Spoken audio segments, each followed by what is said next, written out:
Bonjour les enfants. Alors dites-moi, qu'y a-t-il de prévu aujourd'hui? C'est du lexique avec les moyens de communication. Tout d'abord, que voudrait dire le mot communication? Réfléchissez un petit peu.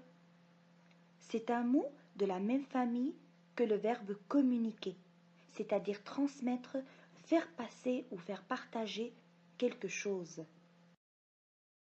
Afin de communiquer, nous avons besoin d'un moyen de communication. Qu'est-ce que c'est? C'est simple, un outil qui permet la diffusion et le partage de l'information. Vous allez sûrement vous demander par quels moyens nous communiquons. Eh bien, c'est exactement ce que nous allons découvrir pendant cette leçon. Quels sont les différents moyens de communication et quel est le champ lexical correspondant? En revenant plusieurs années en arrière, nous retrouvons des moyens de communication variés mais primitifs. On envoyait par exemple des pigeons voyageurs qui apportaient des messages à leurs destinataires. On faisait appel aussi à des messagers. Ce sont des personnes entraînées spécialement pour parcourir de longues distances et délivrer des messages. On utilisait aussi la presse écrite. Les nouvelles étaient manuscrites. Au tout début, souvent il s'agissait de simples feuilles volantes. D'hier à aujourd'hui, les moyens de communication ont connu une véritable révolution. Des outils ont disparu, d'autres ont été développés et de nouveaux moyens ont vu le jour. D'ailleurs, on est passé du pigeon et des messagers à la téléphonie, Internet, la télévision, la radio et la presse écrite développée. Et maintenant, découvrons quelques mots appartenant au champ lexical des moyens de communication. Prenons tout d'abord la télévision. Le téléspectateur, s'installant devant la télévision, prend sa télécommande, choisit une chaîne. Il peut regarder un reportage ou bien un journal télévisé par exemple. Passons à la téléphonie.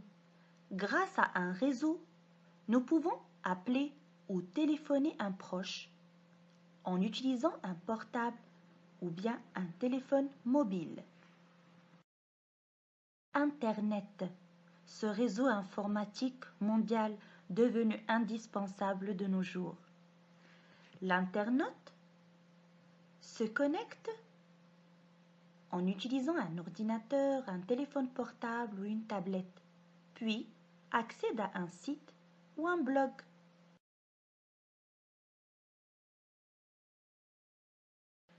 Passons à la radio. L'auditeur allume sa radio, puis choisit une station. Il écoute une émission radio présentée par un chroniqueur. Qui dit presse écrite dit se diriger à un kiosque, puis choisir un journal parmi d'autres. Il peut être quotidien, c'est-à-dire qu'il paraît une fois par jour, annuel, une fois par année, mensuel, une fois par mois, hebdomadaire, qui paraît une fois par semaine, ou bien semestriel, paraissant une fois tous les 6 mois. Parmi les personnes qui interviennent à préparer un journal, l'écrivain et l'illustrateur. Le champ lexical des moyens de communication est encore plus large. Nous allons le découvrir au fur et à mesure plus tard. Sur ce, je vous souhaite une excellente journée. Au revoir.